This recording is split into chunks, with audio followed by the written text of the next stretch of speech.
Hello everyone, hope you are doing well. আজকে আমি কথা বলবো ইউকেতে কি আমাদের পড়তে যাওয়া উচিত কি উচিত না এই বিষয় নিয়ে কথা বলবো। সো প্রথমত আমি যে বিষয়টা নিয়ে কথা বলবো সেটা হচ্ছে ইউকেতে আসলে পোস্ট স্টাডি ওয়ার্ক পারমিট যেটাকে বলে ওটা কি আসলে উঠিয়ে দিয়েছে কি না। ওটা একটা খুবই মেজর রোল প্লে করে স্টুডেন্টদের জন্য, কজ সবাই প্রত্যেকে স্টুডেন্ট ভিসায় যায় একটাই কারণ তাদের হয়তো ওইখানে সেটেল হওয়ার একটা চিন্তা ভাবনা করে, বা পোস্ট স্টাডি ওয়ার্ক পারমিটে গিয়ে ওরা একটা huge amount of money earn করতে পারে। So that is Y student ভিসায় কিন্তু একটা হিউজ অ্যামাউন্ট অফ স্টুডেন্ট ইউকেতে পাড়ি জমাচ্ছে। বাট দেখা গিয়েছে রিসেন্ট কয়েকদিন আগে একটা ডিসিশন আসার কথা ছিল যে পোস্ট স্টাডি ওয়ার্ক পারমিট কি বন্ধ করে দিবে কি না, বাট না, এমন কোনো ডিসিশন আসে নাই। পোস্ট স্টাডি ওয়ার্ক যে ডিসিশনটা আসছে সেটা হচ্ছে পোস্ট স্টাডি ওয়ার্ক পারমিট যেটি নিয়েও থাকবে, এবং at the same time student ভিসায় যাবেন তারা কিন্তু 2 বছরের জন্য পোস্ট স্টাডি ওয়ার্ক পারমিট পাবেন ওদের পড়াশোনা শেষ করার পরে, ডিগ্রি কমপ্লিট করার পরে। সো এটা একটা মানে খুবই great news for the students. So at the same time আমি আরেকটা যে বিষয়ে কথা বলবো, ইউকে কিন্তু ডিপেন্ডেন্ট ভিসাটা বন্ধ করে দিয়েছে, অনেক দিন হয়ে যায়।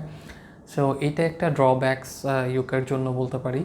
বাট ওভারঅল যদি আমি বলি, ইউকেতে আসলে যারা যাওয়ার কথা চিন্তা করতেছেন তাদের দুইটা জিনিস মাথায় রাখতে হবে, যে সেটেলমেন্টের বিষয়টা এবং অ্যাট দ্য সেম টাইম ওরা ডিপেন্ডেন্ট নিতে পারছেন না যদি না ওরা রিসার্চ বেসড কোনো কোর্সে যান অথবা পিএইচডিতে যান। পিএইচডি এবং রিসার্চ বেসড যে কোর্সগুলো আছে ওই কোর্সগুলো কিন্তু যেতে পারবেন, এবং ওই কোর্সগুলোতে ডিপেন্ডেন্টও নিতে পারবেন সাথে। সো এছাড়া যেই রুটগুলোতে স্টুডেন্টরা বেশিরভাগ যায়, আন্ডারগ্র্যাড এবং পোস্টগ্র্যাড, এই রুটগুলোতে কিন্তু অলরেডি ডিপেন্ডেন্ট ভিসা বন্ধ করে দিয়েছে। সো যারা চিন্তা করতেছেন যে ইউকেতে যাব, তো তাদের সামনে কিন্তু দুইটা লক্ষ্য ঠিক রাখতে হবে, যে প্রথমত ওরা কিন্তু পড়াশোনা করে চলে আসতে হবে বাংলাদেশে, বা ওদের সেটেলমেন্টের বিষয়টা আসলে খুব ডিফিকাল্ট হয়ে পড়ছে দিন দিন ইউকেতে। দ্বিতীয় যে বিষয়টা সেটা হচ্ছে গিয়ে ওদের একটা অপরচুনিটিস থাকবে যে ওরা 2 বছরের পোস্ট স্টাডি ওয়ার্ক পারমিট পাচ্ছে। তো তারা কিন্তু 2 বছরের ওয়ার্ক পারমিট পাচ্ছেন, 2 বছরের একটা মোটামুটি ভালো অ্যামাউন্টের অফ মানি ওরা কিন্তু আর্ন করতে পারছে। আরেকটা যে বিষয় সেটা হচ্ছে ওরা ডিপেন্ডেন্ট ড্রব্যাক, সেটা ডিপেন্ডেন্ট নিতে পারছে না, তো অলরেডি বলেছি।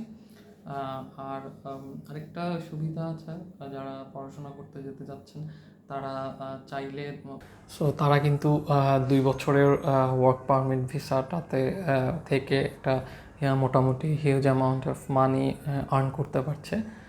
অ্যাট দ্য সেম টাইম আমি যে বিষয়টা বলবো সেটা হচ্ছে গিয়ে, তারা চাইলে ওদের পড়াশোনা কমপ্লিট করার পরে, গ্র্যাজুয়েট রুটটা কমপ্লিট করার পরে ওরা চাইলে কোনো একটা স্পন্সরশিপ জব ম্যানেজ করতে পারে, ওই জবের থ্রুতে ওরা আরও 5 বছর ভিসা এক্সটেন্ড করে থাকতে পারে। এভাবে করে ওরা কিন্তু সিটিজেনশিপের জন্য অ্যাপ্লিকেশন করতে পারবে।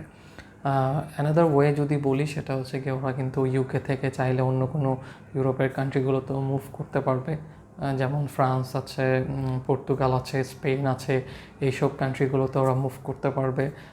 এবং পরবর্তীতে তারা যেহেতু একটা ইউকের সার্টিফিকেট আছে, ওই সার্টিফিকেট দিয়ে কিন্তু তারা ওই দেশে একটা ভালো মূল্যায়ন পাবে, তাদের জব সেক্টর বলেন বা কাজের সেক্টর যেটাই বলেন না কেন, ওই সেক্টরগুলোতে কিন্তু তারা ভালো একটা যথার্থ মূল্যায়ন পাবে। তো এভাবেই আসলে এই বিষয়গুলো মাথায় রেখে চিন্তা করে আসলে ইউকেতে যাওয়া উচিত আমি মনে করি। সো আজকের ভিডিওটা এই পর্যন্তই। থ্যাংক ইউ, সবাই ভালো থাকবেন।